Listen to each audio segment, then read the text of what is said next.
ಮುಖ್ಯಮಂತ್ರಿ ಸಿದ್ದರಾಮಯ್ಯ ನೇತೃತ್ವದ ರಾಜ್ಯ ಕಾಂಗ್ರೆಸ್ ಸರ್ಕಾರಕ್ಕೆ ಇದೇ ಮೇ 20ರಂದು 3 ವರ್ಷಗಳಾಗ್ತಿವೆ. ಈ ನಡುವೆ ರಾಜ್ಯ ಸರ್ಕಾರದ ವತಿಯಿಂದ ಕಲ್ಪತರು ನಾಡು ತುಮಕೂರಿನಲ್ಲಿ ಸಾಧನಾ ಸಮಾವೇಶವನ್ನು ಸಹ ಮಾಡಲಾಗಿದೆ. ಆದರೆ ರಾಜ್ಯ ಸರ್ಕಾರದಲ್ಲಿರುವ ಇತರ ಇಲಾಖೆಗಳಿಗಿಂತ ಕಾರ್ಮಿಕ ಇಲಾಖೆಯು ಸಾಧನೆಯ ದಿಕ್ಕಿನಲ್ಲಿ ವೇಗವಾಗಿ ಮುನ್ನುಗ್ಗುತ್ತಿದೆ. ಇದಕ್ಕೆ ಕಾರಣ ರಾಜ್ಯ ಕಾರ್ಮಿಕ ಸಚಿವರಾಗಿರುವ ಸಂತೋಷ್ ಲಾಡ್ ಅವರ ದೂರದೃಷ್ಟಿಯ ನಾಯಕತ್ವ ಹಾಗೂ ಅಭಿವೃದ್ಧಿಪರ ದೃಷ್ಟಿಕೋನವೇ ಆಗಿದೆ ಅಂದರೆ ತಪ್ಪಾಗಲಾರದು. ಸಿಎಂ ಸಿದ್ದರಾಮಯ್ಯ ಸಂಪುಟದ ಕ್ರಿಯಾಶೀಲ ಸಚಿವರ ಪೈಕಿ ಸಂತೋಷ್ ಲಾಡ್ ಒಬ್ಬರು. ಕಾರ್ಮಿಕ ಸಚಿವರಾಗಿರುವ ಸಂತೋಷ್ ಲಾಡ್ ಅವರು ಅಗತ್ಯ ಸಂದರ್ಭದಲ್ಲಿ ಸರ್ಕಾರದ ಪರವಾಗಿ ಗಟ್ಟಿ ಧ್ವನಿಯಲ್ಲಿ ನಿಲ್ಲುವುದರ ಜೊತೆಗೆ ಇಲಾಖೆಯಲ್ಲೂ ಗಮನಾರ್ಹವಾದ ಕೆಲಸ ಕಾರ್ಯಗಳನ್ನು ಮಾಡುತ್ತಿದ್ದಾರೆ. ಹೀಗೆ ಕಾರ್ಮಿಕ ಇಲಾಖೆಯಲ್ಲಿ ತಾವು ಜವಾಬ್ದಾರಿ ವಹಿಸಿಕೊಂಡಾಗಿನಿಂದಲೂ ಲಾಡ್ ಅವರು ನಿರಂತರ ಕಾರ್ಮಿಕರ ಪರವಾಗಿಯೇ ನಿಲುವನ್ನು ಹೊಂದಿದ್ದಾರೆ. ಹೀಗಾಗಿ ಈ 3 ವರ್ಷಗಳಲ್ಲಿ ಕಾರ್ಮಿಕ ಇಲಾಖೆಯ ಸಾಧನೆಗಳೇನು ಸಾಕಷ್ಟು ಜನರನ್ನು ಸಹ ಮುಟ್ಟುತ್ತಿವೆ.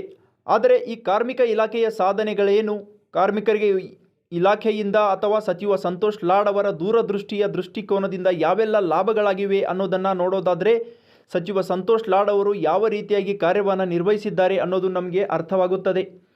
ಪ್ರಮುಖವಾಗಿ ಕಾರ್ಮಿಕ ಸಚಿವ ಸಂತೋಷ್ ಲಾಡ್ ಅವರ 3 ವರ್ಷಗಳ ಸಾಧನೆಯನ್ನು ನೋಡಬೇಕಾದ್ರೆ ಕಳೆದ 2023ರ ಮೇ ತಿಂಗಳಿನಿಂದ 3 ವರ್ಷಗಳ ಕಾಲ ನಿರ್ವಹಿಸಿದ ಕಾರ್ಯಗಳು ರಾಜ್ಯದ ಅಸಂಘಟಿತ ಮತ್ತು ಸಂಘಟಿತ ಕಾರ್ಮಿಕರ ಬದುಕಿನಲ್ಲಿ ಗಣನೀಯ ಬದಲಾವಣೆಗೆ ಕಾರಣವಾಗಿವೆ.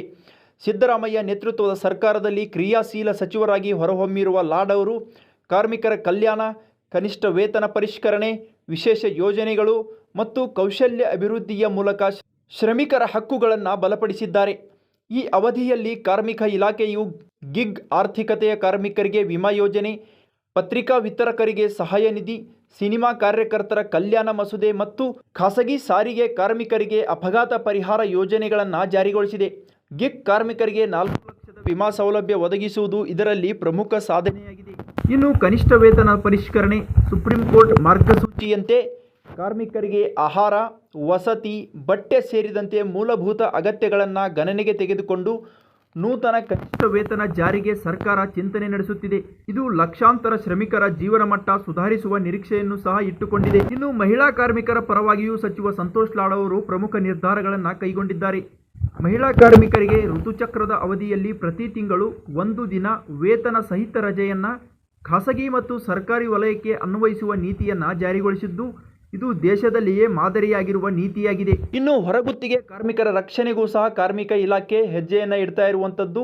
ಹೊರಗುತ್ತಿಗೆ ಕಾರ್ಮಿಕರ ನೇಮಕಾತಿಗೆ ಜಿಲ್ಲಾ ಮಟ್ಟದಲ್ಲಿ ಸೊಸೈಟಿ ಮಾದರಿ ಅಂದರೆ ಬೀದರ್ ಮಾದರಿ ಜಾರಿಗೊಳಿಸುವುದರ ಮೂಲಕ ಕಾರ್ಮಿಕರ ಶೋಷಣೆಯ ತಡೆಯಲು ಕ್ರಮ ಕೈಗೊಳ್ಳಲಾಗ್ತಿದೆ. ಇದು ಉದ್ಯೋಗದಾತರಿಗೆ ಕಡಿವಾಣ ಹಾಕುತ್ತಿದೆ. ಅಲ್ಲದೆ ಕೌಶಲ್ಯ ಅಭಿವೃದ್ಧಿ ಮತ್ತು ಉದ್ಯೋಗಕ್ಕೂ ಕಾರ್ಮಿಕ ಇಲಾಖೆಯು ಹೆಚ್ಚಿನ ಒತ್ತನ್ನು ನೀಡುತ್ತಿದೆ. ಹೀಗಾಗಿ ಯುವಕರಿಗೆ ಶಿಷ್ಯ ವೇತನ ಸಹಿತ ತರಬೇತಿ ನೀಡಿ ಅನುಭವ ಪ್ರಮಾಣ ಪತ್ರ ಒದಗಿಸುವ ಯೋಜನೆಗಳನ್ನು ಸಹ ಜಾರಿಗೆ ತರಲಾಗ್ತಿದೆ. ವಿಶೇಷ ಚೇತನರಿಗೆ ಶಿಕ್ಷಣ ಮತ್ತು ಖಾಸಗಿ ಉದ್ಯೋಗಗಳಲ್ಲಿ ಮೀಸಲಾತಿ ಮಸೂದೆಯನ್ನು ಸಹ ಸಿದ್ಧಪಡಿಸಲಾಗಿದ್ದು ಈ ರೀತಿಯಾಗಿ ಕಾರ್ಮಿಕ ಇಲಾಖೆಯು ಯುವಕರು ಜೊತೆಗೆ ಕಾರ್ಮಿಕರ ಪರವಾಗಿ ತಮ್ಮ ನಿರ್ಧಾರಗಳನ್ನು ಪ್ರಕಟಿಸುತ್ತಿದೆ. ಇನ್ನು ಅಸಂಘಟಿತ ಕಾರ್ಮಿಕರಿಗೆ ಸ್ಮಾರ್ಟ್ ಕಾರ್ಡ್ ವಿತರಣೆ, ಕಟ್ಟಡ ನಿರ್ಮಾಣ ಕಾರ್ಮಿಕರ ಕಲ್ಯಾಣ ಮಂಡಳಿ ಕಾರ್ಯಗಳು, ಅಂಬೇಡ್ಕರ್ ಸಹಾಯ ಹಸ್ತ ಯೋಜನೆಯಂಥ ಕ್ರಮಗಳು, ಕಾರ್ಮಿಕರ ವಸತಿ ಸಮುಚ್ಚಯಗಳು ಮತ್ತು ಆರೋಗ್ಯ ಘಟಕಗಳ ನಿರ್ಮಾಣಕ್ಕೂ ಹೆಜ್ಜೆ ಇಡುತ್ತಿರುವುದು ಕಾರ್ಮಿಕ ಇಲಾಖೆಯಲ್ಲಿ ಗಮನಾರ್ಹ ಸಾಧನೆಗೆ ಕಾರಣವಾಗಿದೆ. ಕಾರ್ಮಿಕರ ಏಳಿಗೆಗಾಗಿ ಸರ್ಕಾರ ಬದ್ಧವಾಗಿದೆ. ಇಲಾಖೆಯ ಯೋಜನೆಗಳು ಪ್ರತಿ ಮನೆಗೂ ತಲುಪುತ್ತಿವೆ. ರಾಜ್ಯದ ಆರ್ಥಿಕ ಬೆಳವಣಿಗೆಯಲ್ಲಿ ಕಾರ್ಮಿಕ ವರ್ಗದ ಪಾತ್ರ ಅತ್ಯಂತ ಮಹತ್ವದ್ದಾಗಿದೆ. ನಮ್ಮ ಕರ್ನಾಟಕವನ್ನು ಉದ್ಯಮಿ ಸ್ನೇಹಿ ರಾಜ್ಯವಾಗಿ ಮುನ್ನಡೆಸುವಲ್ಲಿ ಕಾರ್ಮಿಕರ ಕೊಡುಗೆ ಗಮನಾರ್ಹವಾಗಿದೆ ಎಂದು ಸಚಿವ ಸಂತೋಷ್ ಲಾಡ್ ಅವರು ಕಾರ್ಮಿಕರ ಕುರಿತು ಹರ್ಷವನ್ನು ವ್ಯಕ್ತಪಡಿಸಿದ್ದಾರೆ. ಇನ್ನು 3 ವರ್ಷಗಳಲ್ಲಿ ಲಾಡ್ ಅವರ ನೇತೃತ್ವದಲ್ಲಿ ಕಾರ್ಮಿಕ ಇಲಾಖೆಯು ಕಾರ್ಮಿಕರ ಬದುಕಿಗೆ ನಿಜವಾದ ಬೆನ್ನೆಲುಬಾಗಿ ಹೊರಹೊಮ್ಮಿದ್ದು ಮುಂದಿನ ದಿನಗಳಲ್ಲಿ ಇನ್ನಷ್ಟು ಯೋಜನೆಗಳು ಜಾರಿಗೆ ಬರಲಿವೆ ಎಂಬ ನಿರೀಕ್ಷೆಯು ಕಾರ್ಮಿಕ ವರ್ಗದಲ್ಲಿ ಹುಟ್ಟುಕೊಂಡಂತಾಗಿದೆ. ಹೆಚ್ಚಿನ ವಿಡಿಯೋಗಳಿಗೆ ಪ್ರತಿಧ್ವನಿ ಯೂಟ್ಯೂಬ್ ಚಾನೆಲ್ ಸಬ್ಸ್ಕ್ರೈಬ್ ಮಾಡಿ, ಬೆಲ್ ಐಕಾನ್ ಕ್ಲಿಕ್ ಮಾಡಿ.